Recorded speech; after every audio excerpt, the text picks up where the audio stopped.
What do you do when someone treats you like you don't matter? When your effort is ignored, your words brushed aside, or your presence taken for granted? Most of us have felt that sting, but here's the truth. How you respond in those moments will shape not just your relationships, but the way you see yourself. Being undervalued is one of the most frustrating experiences you can face. It happens in friendships when someone only calls you when they need a favor.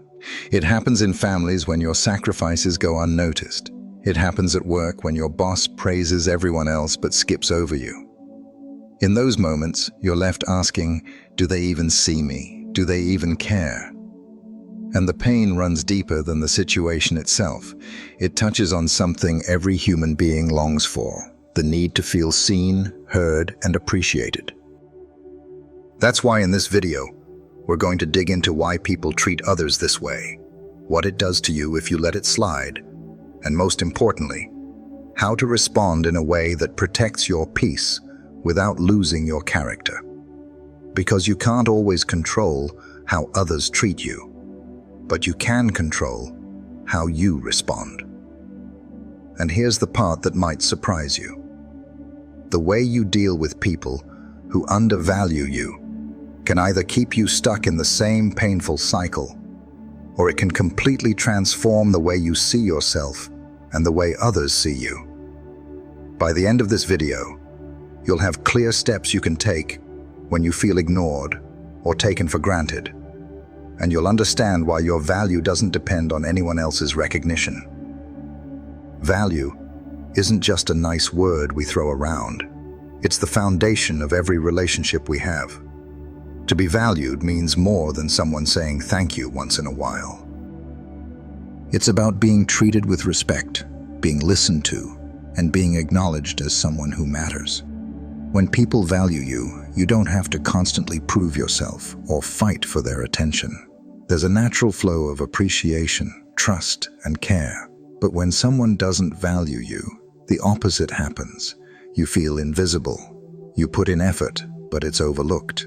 You speak, but your words fall flat as if no one is listening. You give, but nothing comes back.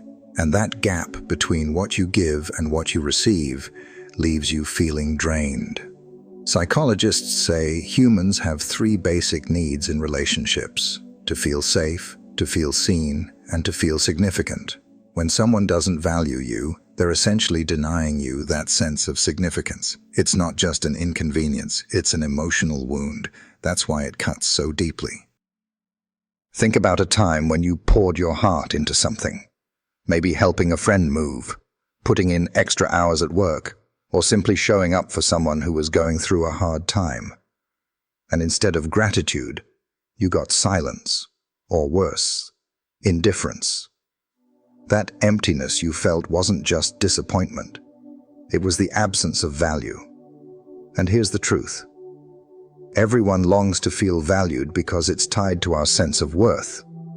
The danger comes when we start to confuse our value with how others treat us. That's why understanding what true value is, and where it comes from, is the first step in knowing how to respond when someone fails to give it to you. So why do people undervalue others in the first place? It's not always because you've done something wrong. In fact, most of the time, it has very little to do with you and almost everything to do with them. Some people undervalue others because they're selfish. They're so focused on their own needs that they can't see what anyone else is bringing to the table. They'll take your effort, your kindness, your loyalty, and treat it like it's nothing, because in their mind, everything revolves around them. Other times, people undervalue you because of insecurity. They feel threatened by your strengths, so they try to minimize them. Maybe your coworker avoids complimenting your hard work because deep down, they don't want to admit you're good at what you do. Maybe a family member ignores your achievements because it highlights their own failures. Insecurity makes people blind to the value right in front of them. Distraction plays a role too. Some people are so busy, so wrapped up in their own stress, that they forget to notice the people around them. It doesn't excuse their behavior, but it explains why you might feel invisible even when you're giving your all. And let's be honest, sometimes people simply don't respect you. It sounds harsh, but it's true. They've decided, whether consciously or not, that you don't deserve their attention, and so they treat you like a background character in their story. That stings the most because it feels intentional. But here's the key point. Their failure to see your value doesn't erase it. Just like ignoring the sun doesn't make it stop shining, someone's lack of recognition doesn't change who you are. Understanding the why behind their behavior helps you respond with clarity instead of confusion. It shifts the question from "what's wrong with me?" to "what's going on in them?" And that change in perspective is the beginning of freedom. When you stay silent while someone consistently undervalues you, the cost is heavier than you realize. At first you might brush it off and tell yourself it's not a big deal. But over time, silence becomes a cage. The longer you allow someone to dismiss your worth, the more it eats away at your confidence.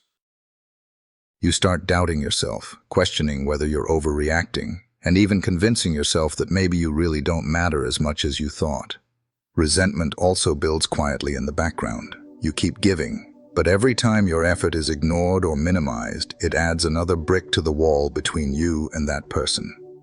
Eventually, the relationship feels heavy, and even small interactions are filled with tension, because deep down, you're carrying all that unspoken frustration. Research in psychology shows that when people feel undervalued, their levels of stress and anxiety rise. It affects sleep, mood, and even physical health. The human heart wasn't made to thrive in an environment where it's constantly ignored. If a workplace overlooks you again and again, it can kill motivation and creativity. If a partner or friend undervalues you, it can turn love into bitterness and trust into suspicion. The danger isn't just external, it's internal. The more you accept being undervalued, the more it becomes a habit. You start tolerating it, then expecting it, until eventually you normalize it. And once it feels normal, it becomes very hard to break free. That's why staying silent is so costly. It doesn't just damage the relationship, it damages you. Recognizing the weight of this silence is the first step toward choosing a different response, one that refuses to let someone else's lack of appreciation define your worth. Knowing your worth is the turning point in how you respond when someone doesn't value you. If you don't have a clear sense of your own value, you'll spend your life chasing the approval of people who may never give it. You'll bend over backwards trying to earn what should have been freely given: respect, kindness, recognition. And that endless chase leaves you empty. Your worth cannot be anchored in how people treat you, because people are inconsistent. One day they praise you, the next day they forget you. If your identity swings on that pendulum, you'll never feel steady. True worth has to come from something unshakable.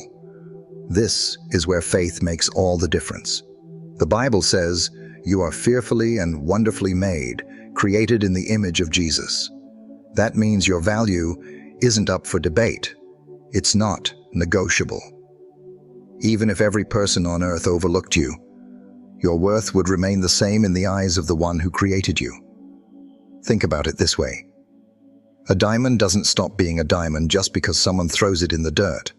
Its value isn't erased by the way it's treated. In the same way, you don't stop being valuable because someone fails to notice you. Their blindness doesn't define your brilliance. When you root your worth in Jesus, you stop handing people the pen to write your story. You stop begging for validation, because you already have it from the only voice that matters most. That shift in mindset gives you the strength to respond differently, to hold boundaries, to walk away when necessary, and to stop letting other people's lack of recognition decide your value. Knowing your worth isn't pride, it's truth. And until you grasp that truth, you'll always be tempted to settle for less than what you deserve. When someone doesn't value you, the easiest reaction is to blow up, to snap back, to throw their words or actions right back in their face. And in the moment, it feels justified. But here's the problem. Anger rarely brings clarity. More often, it clouds your message and leaves you looking like the unreasonable one. That's why responding with calm, instead of chaos, is so powerful. Calm doesn't mean you let people walk over you. It means you control the tone of the conversation, instead of letting your emotions run wild. It's the strength to say, "I'm not okay with how I'm being treated," without yelling, without insults, and without turning it into a bigger fight than it needs to be. Calm responses cut through noise because people don't expect them. They expect you to explode, to beg, or to shrink back. But calm makes them stop and listen. Imagine a coworker takes credit for your idea in a meeting. Instead of fuming in silence or calling them out in rage, you could calmly say, "Actually, I worked on that project, and here's how I approached it." You're not screaming, but you're also not staying quiet.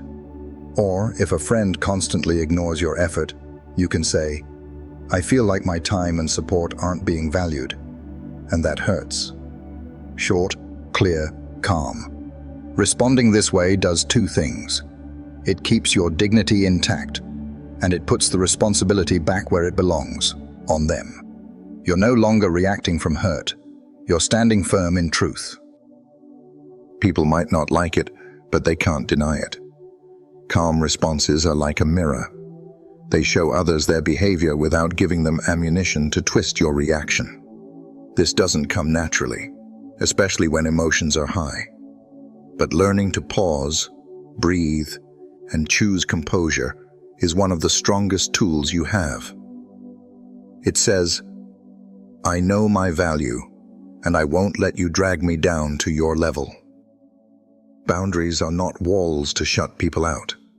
They are gates to protect what matters most. When someone doesn't value you, the lack of boundaries is usually what keeps the cycle going.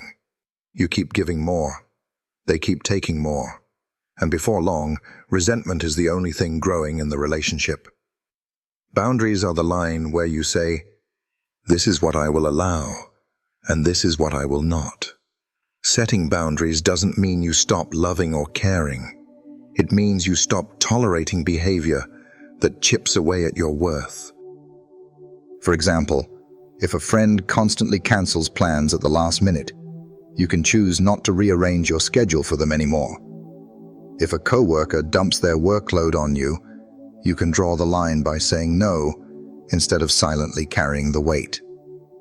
If a family member constantly criticizes you, you can limit the time you spend around them or redirect conversations when they turn toxic. The key to boundaries is clarity. People can't respect what you don't communicate. That's why it's not enough to feel undervalued. You have to express it, calmly but firmly. Let them know what crosses the line for you. And then, most importantly, follow through. Boundaries that aren't enforced are just suggestions, and people who already undervalue you won't treat suggestions seriously. It may feel uncomfortable at first, especially if you're used to being the one who always bends, always accommodates, always gives. But boundaries are an act of self-respect. They're also an act of teaching others how to treat you. You can forgive someone and still say, "I won't let you treat me this way again." In fact, real forgiveness and boundaries go hand in hand. One heals the heart, the other protects it from repeated wounds. When you begin to set boundaries, you'll notice a shift. Some people will respect you more, others may push back or even walk away. Either way, you win. Because the people who stay will be the ones who see your value, and the ones who leave were only there to take advantage of your lack of boundaries. Sometimes the strongest response isn't another conversation or another attempt to fix things. It's walking away. This is the part no one likes to talk about, because walking away feels final, and final feels scary. But staying in a place where you're consistently undervalued slowly kills your spirit. There comes a point where holding on does more damage than letting go. Walking away doesn't mean you didn't care. It means you cared enough about yourself to stop living on crumbs of respect.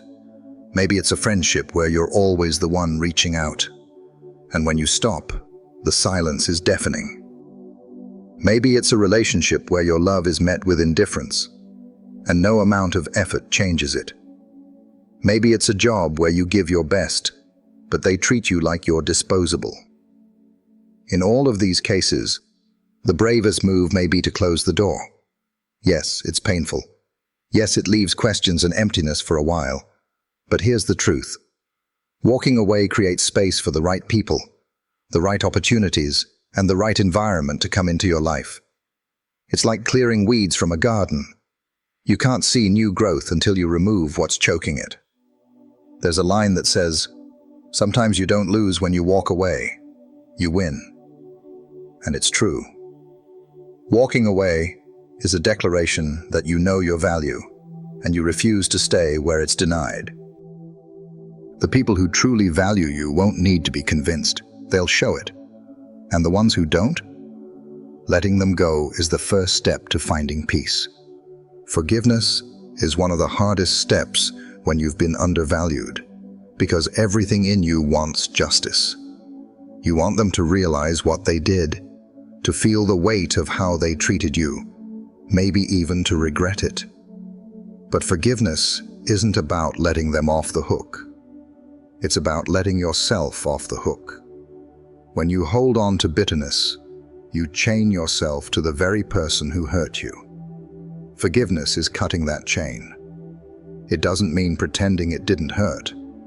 It doesn't mean going back to the way things were. It doesn't even mean reconciliation if the person is unwilling to change. Forgiveness simply means you refuse to let their actions live rent-free in your heart. You hand over the right to revenge, and in return, you gain freedom. Studies show that people who forgive have lower levels of stress, anxiety, and even physical pain. On a spiritual level, Jesus made it clear that forgiveness isn't optional, it's a command. But he also modeled it perfectly. On the cross, he forgave the very people who nailed him there. That kind of forgiveness doesn't excuse the wrong, but it breaks the power of the wrong over your life. When you forgive someone who undervalued you, you reclaim your peace. You say, "You don't get to decide my joy. You don't get to control my heart." Forgiveness is strength, not weakness. And while it may take time, choosing to forgive is one of the most powerful responses you can make. Rebuilding confidence after being undervalued takes intentional effort. It's like a muscle that's been neglected. You have to work it back into strength. The first step is to stop basing your confidence on what other people say or fail to say about you. Confidence built on applause will always collapse when the clapping stops. Real confidence is built on truth, and the truth is that your worth is unshakable. One way to rebuild confidence is to start investing in yourself again. Take up a new skill, pursue a goal, or push yourself to finish something you've been putting off. Every small victory is a brick in the foundation of confidence. Another way is to surround yourself with people who see your value and remind you of it. It's hard to heal in the same environment that broke you, so sometimes you need new voices speaking life into you. Don't underestimate the power of reflection either. Journaling your strengths, your achievements, and even the times you stood up for yourself can remind you of how far you've come. And if you're a person of faith, prayer becomes the strongest anchor of confidence. Spending time with Jesus realigns your focus on who you are in His eyes, not in the eyes of those who overlooked you.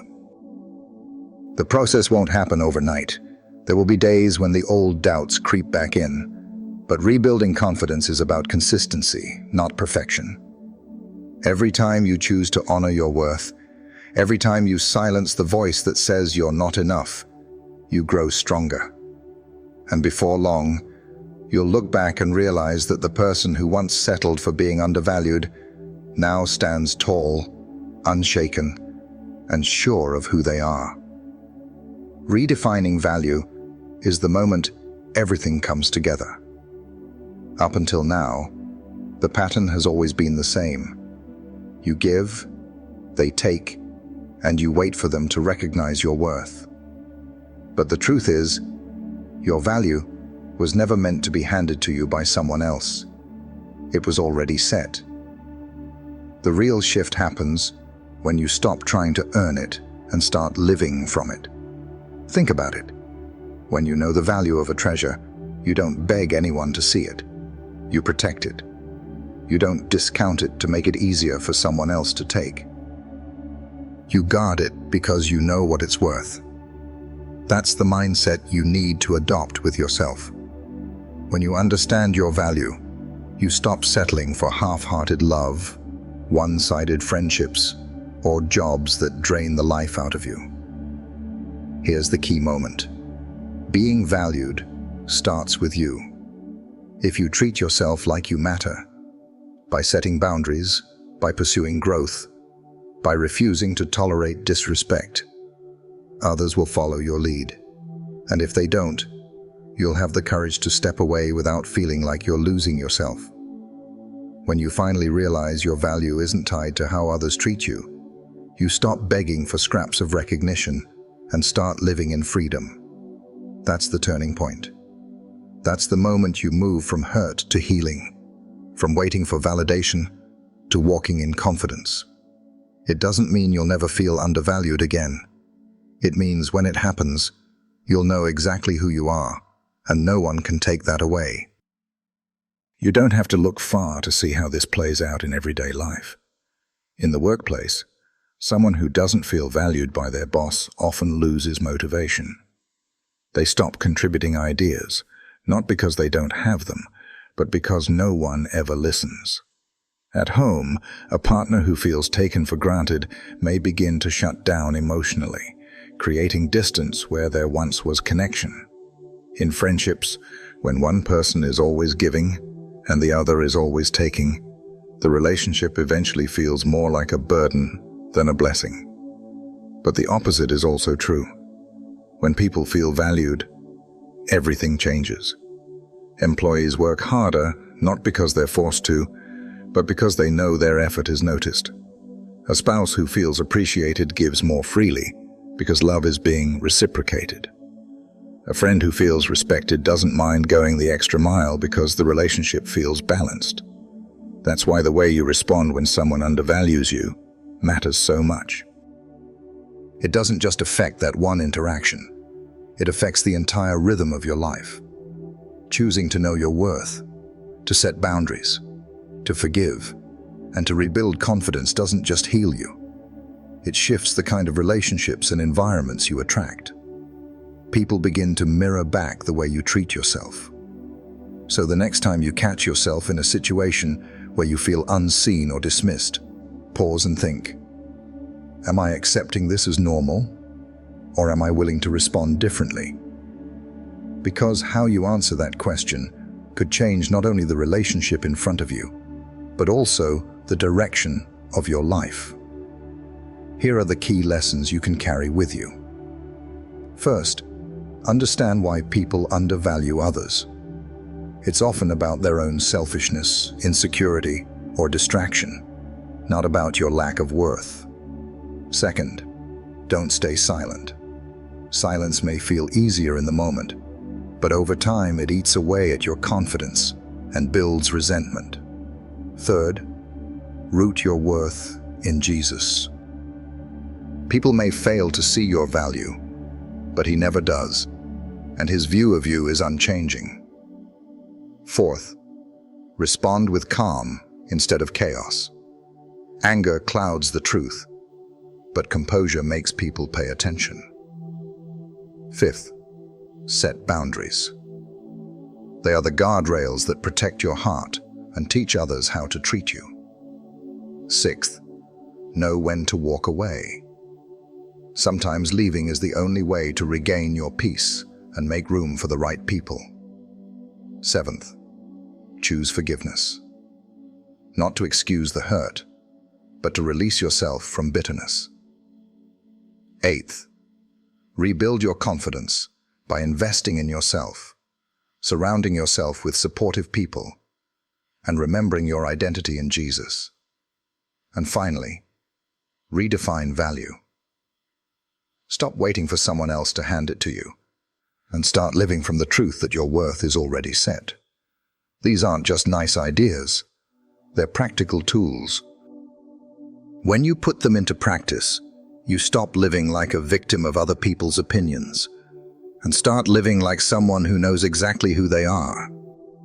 And that shift changes everything. Being undervalued hurts, but it doesn't have to control your story. The truth is, everyone will face moments where their effort goes unnoticed, or their heart feels overlooked. What defines you is not the disrespect you experience, but the response you choose.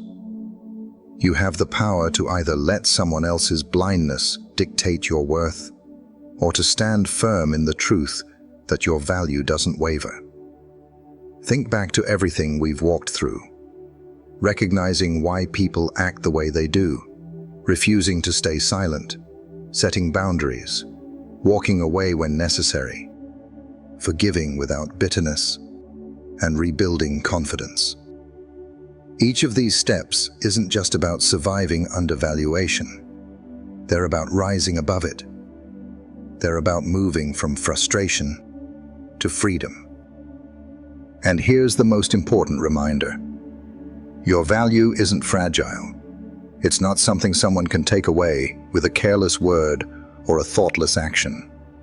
Your value is steady because it comes from Jesus, who never overlooks you, never dismisses you, and never stops calling you his own. That truth frees you from living for human approval and gives you the strength to live with dignity, peace, and confidence, no matter how others treat you. So the next time you feel like you're not being valued, pause and remember this. You are not invisible, you are not disposable, and you are not defined by their treatment. You are already enough, and you always have been. If this spoke to you, go watch the next video that's popping up right now. It's going to take you even deeper into the truth you need to hear.